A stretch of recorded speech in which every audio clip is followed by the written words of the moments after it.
మరియతో కూడా ఆ సంఖ్యలో కూడా రాయబడ్డకు గలిలయలోని నజరేతు నుండి యూదయలోని బెత్లెహేమనబడిన దావీదు ఊరికి వెళ్ళెను. వారక్కడ ఉండినప్పుడు ఆమె ప్రసవ దినములు నిండెను.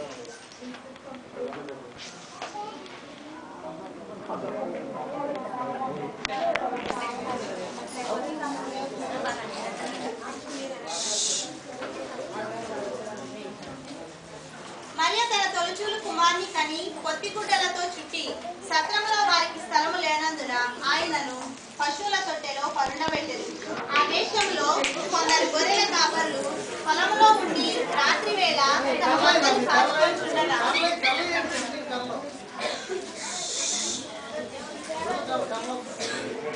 కాచుకొంచుండగా ప్రభు దూత వారి యొద్దకు వచ్చి నిలిచెను. ప్రభు మహిమ వారి చుట్టూ ప్రకాశించినందున వారికి మిక్కిలి భయపడిరి. ఆకాశమే ప్రకాశ రాజపీఠమాయె, సూర్యుడి కిరీట రత్నకాంతులాయె. శాంతి శాంతి సామరస్య సియహోవ కాంతి.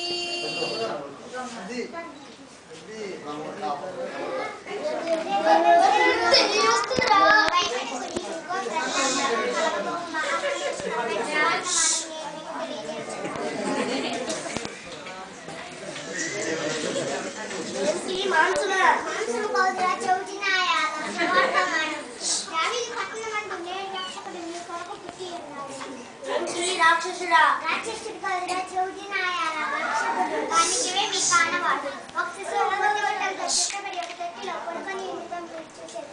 సర్వోన్నతమైన స్థలములో దేవునికి మహిమై వారిని సృష్టిలైన మనుషులకు భూమి సమాధానం కలుగుగాక.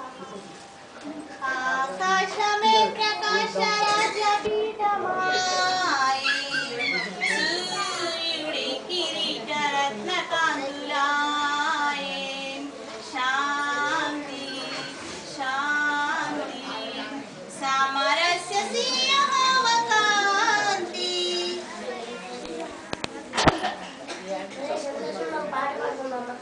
సంతోషమే సమాధానమే, సంతోషమే సమాధానమే, సంతోషమే సమాధానమే.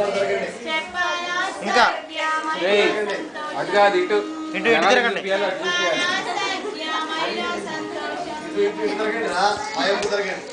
సంచాలు రే నువ్వు కూడా ఇంకేం మాడేది అయిపోయింది. ఇటు తిరగండి.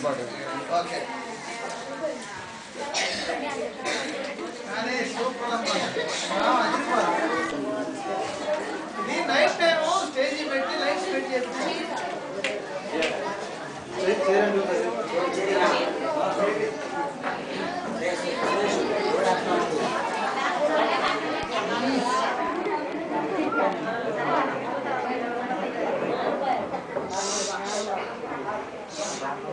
ఇటు తిరగండి.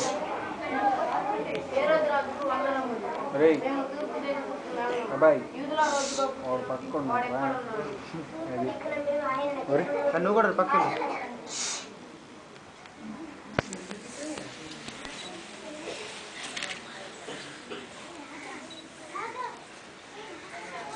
ఎవరక్కడ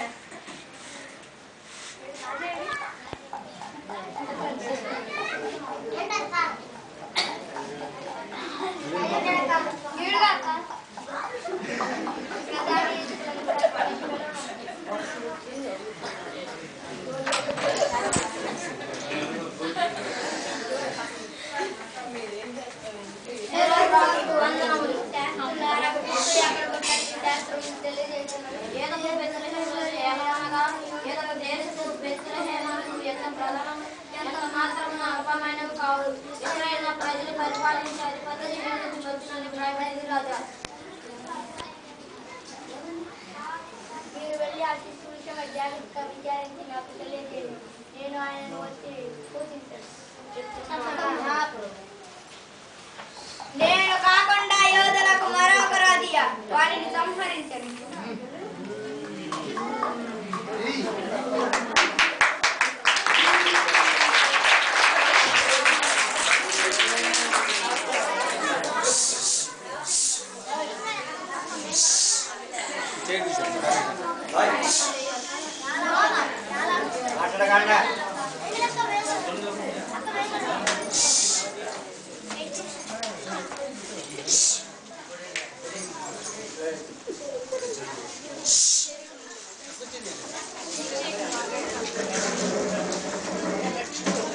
ఇటు తిరగండి.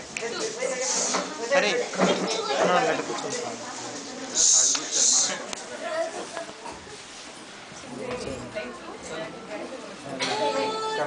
దేశపు జ్ఞానులము చూస్తా వెంబడి వచ్చితిమి.